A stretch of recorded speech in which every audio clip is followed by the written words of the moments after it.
Salam, salam kasih, damai, dan sejahtera. Tuhan memberkati, menyertai, dan melindungi. Salpe, selamat Paskah untuk kita semua pada hari ini. Puji Tuhan, haleluya, Tuhan telah bangkit dan menebus dosa-dosa manusia. Mari kita mulai lentera Minggu Katolik kita pada hari ini dengan berdoa. Dalam nama Bapa dan Putra dan Roh Kudus, amin. Allah Tritunggal yang Maha Kudus, kami bersyukur di hadapan-Mu karena berkat karya agung-Mu, karena kehendak-Mu, maka pada hari ini kami merayakan Paskah sebagai penebusan dosa kepada seluruh umat manusia dan alam ciptaan ini. Engkau menganugerahkan Putra-Mu yang tunggal, Tuhan kami Yesus Kristus, untuk menebus dosa-dosa manusia dan wafat di kayu salib, serta bangkit pada hari ketiga, dan kami rayakan sebagai suatu kemenangan atas dosa-dosa dan perbudakan iblis kepada kami. Terima kasih dan segala puji syukur kami haturkan kehadirat-Mu, ya Allah Tritunggal yang Maha Kudus. Karena berkat kasih-Mu, maka kami dapat Engkau menangkan. Semua doa ini kami serahkan dengan perantaraan Tuhan kami Yesus Kristus yang hidup dan beraja, kini dan sepanjang segala masa. Amin. Dalam nama Bapa dan Putra dan Roh Kudus. Amin. Bapak, Ibu, saudara-saudari yang terkasih, para pendengar RRI Pro 1 Pontianak dimanapun berada, tema kita pada hari ini adalah Hari Raya Paskah. Mari kita mendengarkan suatu firman Tuhan dalam Injil Yesus Kristus menurut Santo Yohanes, bab 20 ayat 1 sampai dengan 10. Kebangkitan Yesus. Pada hari pertama minggu itu, pagi-pagi benar ketika hari masih gelap, pergilah Maria Magdalena ke kubur itu, dan ia melihat bahwa batu telah diambil dari kubur. Ia berlari-lari mendapatkan Simon Petrus dan murid yang lain yang dikasihi Yesus, dan berkata kepada mereka, "Tuhan telah diambil orang dari kuburannya, dan kami tidak tahu di mana ia diletakkan." Maka berangkatlah Petrus dan murid yang lain itu ke kubur. Keduanya berlari bersama-sama, tetapi murid yang lain itu berlari lebih cepat daripada Petrus, sehingga lebih dahulu sampai di kubur. Ia menjenguk ke dalam dan melihat kain kapan terletak di tanah. Akan tetapi ia tidak masuk ke dalam. Maka datanglah Simon Petrus juga menyusul dia dan masuk ke dalam kubur itu. Ia melihat kain kapan terletak di tanah, sedang kain peluh yang tadinya ada di kepala Yesus tidak terletak dekat kain kapan itu, tetapi agak di samping di tempat yang lain dan sudah tergulung. Maka masuklah juga murid yang lain yang lebih dahulu sampai di kubur itu, dan ia melihatnya dan percaya. Sebab selama itu mereka belum mengerti isi kitab suci yang mengatakan bahwa ia harus bangkit dari antara orang mati. Lalu pulanglah kedua murid itu ke rumah. Demikianlah Injil Tuhan. Terpujilah Kristus. Bapak, Ibu, saudara-saudari yang terkasih, selamat Paskah. Paskah bagi umat Kristiani adalah suatu tanda kemenangan terbesar, mujizat terbesar yang dilakukan oleh Tuhan Yesus Kristus melalui kehendak Allah Bapa di surga. Karena begitu besar kasih-Nya kepada umat manusia sehingga dianugerahkan Putranya yang tunggal untuk menyelamatkan umat manusia dan seluruh alam semesta ini. Kasih yang sempurna dinyatakan oleh Yesus Kristus karena mengikuti kehendak dari Bapanya di surga. Dan kasih itulah yang kita imani sebagai kasih yang paling sempurna. Kasih dari Bapa, kasih dari Yesus, kasih dari Roh Kudus. Bapak, Ibu, saudara-saudari yang terkasih, para pendengar RRI Pro 1 Pontianak dimanapun berada. Paskah menandakan suatu rahmat yang paling agung yang diberikan Allah Tritunggal Maha Kudus kepada kita. rahmat yang terindah, yang paling sempurna, yang didapatkan melalui bukan jasa manusia, tetapi jasa Yesus Kristus, Putra Allah yang tunggal, yang melaksanakan kehendak Bapa.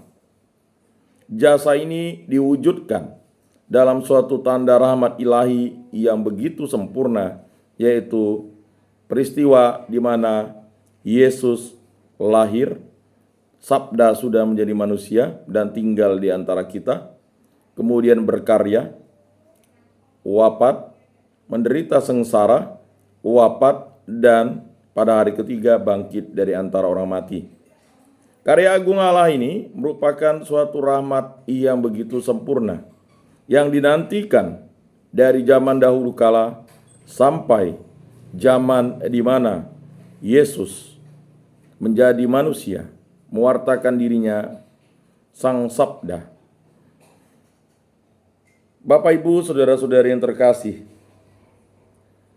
pada bacaan Injil yang tadi disampaikan, kebangkitan Tuhan Yesus itu merupakan suatu rahmat ilahi, dan kebangkitan Tuhan Yesus yang diceritakan, yang dilukiskan, yang digambarkan, dan yang diberitakan oleh Yohanes merupakan kesaksian yang nyata dari 3 orang, yaitu Maria Magdalena, Petrus, dan Yohanes sendiri. Diceritakan pada peristiwa Paskah yang merupakan suatu kegenapan janji Allah kepada seluruh umat manusia dan terutama kepada bangsa Israel, bahwa Yesus akan merombak bait Allah dalam 3 hari, terjadi dalam peristiwa Paskah yang begitu mulia, di mana pada hari pertama minggu itu, pagi-pagi benar ketika hari masih gelap, pergilah Maria Magdalena ke kubur itu dan melihat bahwa batu telah diambil dari kubur. Kesaksian Maria Magdalena ini menandakan dirinya sebagai ratu atau sebagai rasul para rasul. Dia adalah perempuan pertama yang menyaksikan bagaimana peristiwa keagungan Allah yang nyata itu diwujudkan dalam suatu tanda yang luar biasa. Maka kita tahu bahwa Santa Maria Magdalena adalah rasul para rasul. Karena perempuan yang terpilih ini menjadi suatu kesaksian iman yang nyata bagi para murid dan mengabarkan peristiwa itu kepada murid yang menjadi pemimpin para murid, yaitu Petrus. Dan ini dituliskan jelas oleh Injil Yohanes. Maria Magdalena bukan hanya sekedar pergi ke kubur pada hari ketiga, tetapi Maria Magdalena melaksanakan kehendak Allah, mendengarkan firman Allah, dan menyaksikan firman Allah yang hidup itu, yang berkarya dan meraja, menjadi suatu tanda rahmat yang paling agung bagi seluruh umat manusia. Wajarlah Santo Paulus mengatakan, jika Yesus tidak wafat di salib dan bangkit pada hari ketiga, sia-sialah iman kita. Tanda ini merupakan suatu tanda penebusan, dan tanda penebusan ini dijawab oleh Maria Magdalena dengan tanda pengutusan. Mengapa?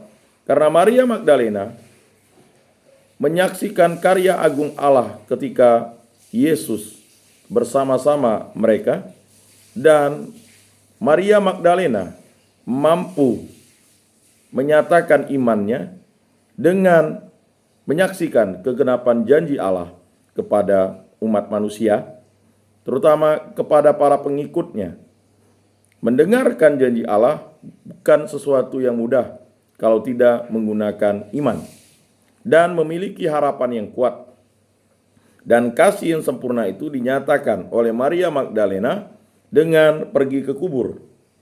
Maka pagi-pagi benar menandakan bahwa Maria Magdalena ingin memberikan suatu penghormatan yang layak dan pantas bagi Yesus Kristus, karena Yesus Kristus sebagai suatu tanda rahmat ilahi bagi pertobatan Maria Magdalena ketika dia menjadi murid Yesus dan dia dibebaskan dari 7 setan yang telah menyerangnya. Dan tanda ini menjadi suatu karunia yang paling agung bagi Maria Magdalena, dan kesaksiannya dicatat oleh Injil Yohanes sebagai suatu tanda untuk tidak terjadinya perbantahan, bahwa kesaksian itu bukan berasal dari 12 murid, tetapi berasal dari seorang murid dan mengangkat citra perempuan sebagai suatu karunia yang luar biasa. Setelah Bunda Maria, Bunda Yesus Kristus, Bunda yang tak bernoda, melahirkan Juru Selamat, Maria Magdalena adalah seorang perempuan yang dipilih, seorang perempuan pendosa yang dibebaskan oleh Yesus dari belenggu dosa dan dari perbudakan setan, menjadi suatu tanda kesucian, kemuliaan, dan pertobatan yang nyata Maria Magdalena, dan dia menjadi suatu tanda kesaksian iman yang hidup. Dan dia pergi ke kubur itu karena kasih Allah. Dan benar ketika hari masih gelap, pergilah Maria Magdalena ke kubur itu dan ia melihat bahwa batu telah diambil dari kubur. Bapak, Ibu, saudara-saudari yang terkasih, para pendengar RRI Pro 1 Pontianak, dimanapun berada. Kubur orang Yahudi berada di dalam suatu lubang batu atau gua, di mana kubur ini merupakan kubur orang-orang yang kaya.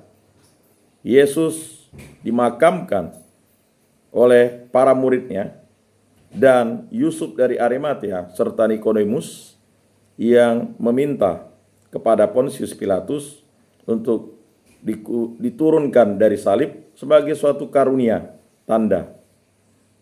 Dan Yusuf dari Arimatea mengizinkan dan mempersiapkan kubur yang sudah dipersiapkan ini bukan untuk dirinya, tetapi untuk suatu tanda kemuliaan bagi Allah, dan ini yang disaksikan oleh Maria Magdalena. Dan betapa terkejutnya Maria Magdalena melihat bahwa batu telah diambil dari kubur. Kata diambil dari kubur berarti batu itu telah terbuka. Ia berlari-lari mendapatkan Simon Petrus dan murid yang lain yang dikasihi Yesus dan berkata kepada mereka, "Tuhan telah diambil orang dari kuburnya dan kami tidak tahu di mana ia diletakkan." Maria Magdalena sebagai seorang perempuan, dan pada zaman itu derajat perempuan lebih rendah daripada derajat lelaki, dia bergegas untuk menyampaikan kepada para pengikut Yesus Kristus yang telah menjadi rahmat bagi semua orang, yaitu para murid yang telah diutus. Dan dia tidak langsung masuk ke dalam kubur, tetapi memberitakan itu kepada Petrus dan murid yang lainnya. Kata murid yang lainnya adalah Yohanes sebagai murid kesayangan Yesus.